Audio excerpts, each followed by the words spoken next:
Today's episode is one that I wasn't intending to produce, and I wish I didn't have to. But I just didn't know how to continue on with the episode I had planned for you, which was about government funding and a few bills that became law. But I couldn't focus on that considering while I was working on the episode in the early morning of February 24th, Russia began a full-blown invasion of Ukraine. The goals and endgame of which, as of this recording on February 26th, remain unclear. One of the most frustrating themes are all of the hot takes about what Putin wants. There's so many armchair experts trying to get in the mind of Vladimir Putin. Vladimir Putin, if you bother to listen to him, was crystal clear about what he wants. And the guarantee that Ukraine not be a NATO member was only one part of it. Firstly, non-expansion of NATO to the east, non-deployment of offensive weapons next to the Russian borders, and finally, bringing back the military infrastructure back to the Confederation of 1997 when the founding act was signed between Russia and NATO.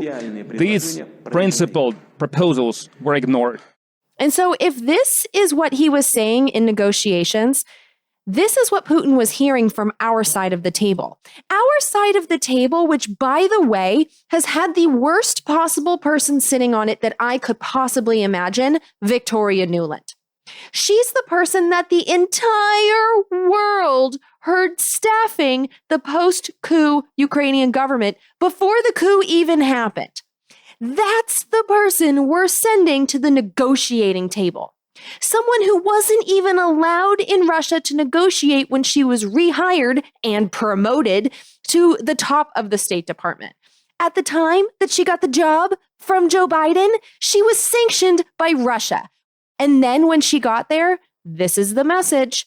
The issue of who joins NATO is an issue for NATO to decide. It's an issue for applicant countries to decide, that no other outside power will or may have a veto or a vote in those decisions.